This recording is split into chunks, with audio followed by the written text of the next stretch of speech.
So next we have Klackon Hive. And of course, if you are familiar with the PC game, Klackon is a food and production race that doesn't have a morale. So that translates pretty nicely to the board game. We have hive-minded. You can use food instead of credits.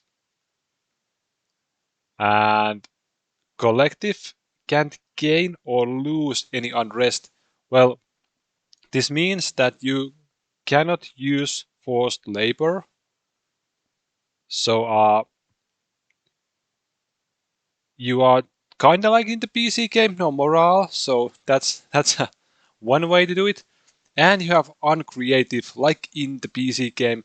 So your developer technology limit is decreased by 1. So they are kind of stupid. So that's that. But yeah, so they won't gain or lose this unrest, which is nice. But of course, they won't be able to use the forced labor. Their Empire action card is quite crazy. You can use it as growth action or the tireless work action. So remove all but one population from a system you own, and every worker you remove that was a farmer or production, you gain 2 resource instantly. So basically you can, if you look at their homeworld, Golden, you have 4 farmer and 1 science and 1 production. So you could basically eat all of these food production guys for 8 food instantly. So that of course allows Klackon to really fast change their gameplay course, I would say. For example, you can have planet with 3 production workers, and you can instantly eat those for 6 production, and you can build some huge ships quite surprisingly to other players. So yeah, that's a funny card, and it definitely needs some planning to do properly. But yeah, it allows a lot of nice actions. And then if we move on to the technology tree, they start at level 1 on biology and chemistry. Basic stuff, hydroponic farm, terraforming, etc.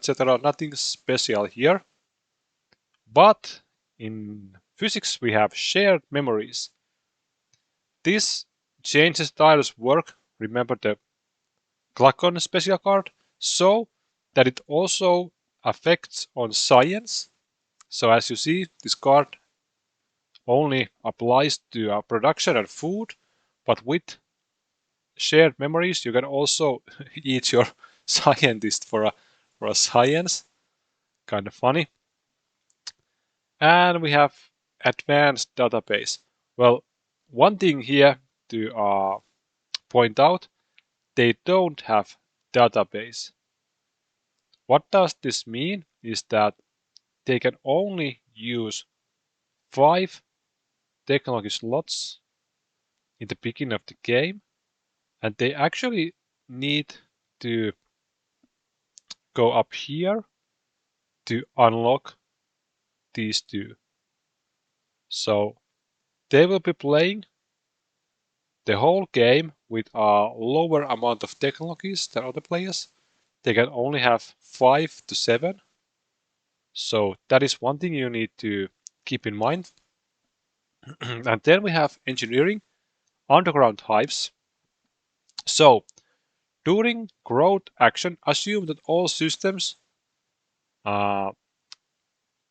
production limits are increased by 1. So when you create more population, you can assume that this is actually 2 instead of 1. So that of course allows big production boost and big production eating actions. That's funny. And again, we can see the uncreative little bit here. They don't have jump drives. they only have advanced jump drive, so they need to go high on the tech tree to be able to move past planets that don't have linked symbols. So yeah, that's this can be a little bit problematic for sure. And on the government, we have mental overseas. Free action, remove one population from any of your systems. Refresh up to 3 of your influence tokens. So again, they are eating their workers for an influence reference. This can be quite strong in my opinion. 3 influences. It's really, really nice. I haven't really played with this route that much with the Klackon, but this seems to be really interesting. And then we have chosen word hairs. So diplomacy +6 add 1 population to a system you own. This is also really, really interesting stuff. So I can really see somebody play this tech tree and use these 2 special abilities really nicely. So yeah, they can be a little bit uncreative, but still really strong stuff all around. And if you look at the basic combat, they have +5/+5, which is basically the same as we have with most of the races. And they start with 5 food, 3 science, 2 production. Again, they don't use credits at all, so don't have to worry about that. So you can see they are really food heavy race. Not quite so production heavy as they are in Master of Orion PC game, but I guess that all the eating stuff like kind of makes you feel like that same thing as in the PC game. So yeah, the ships, the frigate is the basic stuff. So is the cruiser, but then the Titan has this motor ship ability. You can construct frigate and cruiser units in this system, so you can really fast reinforce your fleet with your Titan. You can just build units where the Titan is, so you don't have to be on your home planet or any other planet you own. You can just build units wherever your Titan is. That's really, really nice. And the Doomstar, this is this is funny and maybe annoying in multiplayer. It has the new crew free action. Remove 1 population from a system and change this ship status to ready. So it's a 40 production. It's expensive. It's only 5/6, I would say. It's not the heaviest Doomstar ever. It's still strong. And yes, you understand it correctly. You can eat any population from any system. So you can just eat your opponent population. It doesn't say system you own. So you can just attack with this ship. So you can just take the Doomstar and you can attack, kill your opponent, then it's exhausted. But you can just next turn use the new crew action and eat your enemy population, and you are back in business. You can again attack and repeat every turn. So this gets really scary if you are able to just attack, replace, and eat population. And especially in 2 or 3 player game, that can be quite strong. Not so strong in 4, 5, or 6 player because there's going to be so much population. So if you kind of have to focus on 1 player, I guess.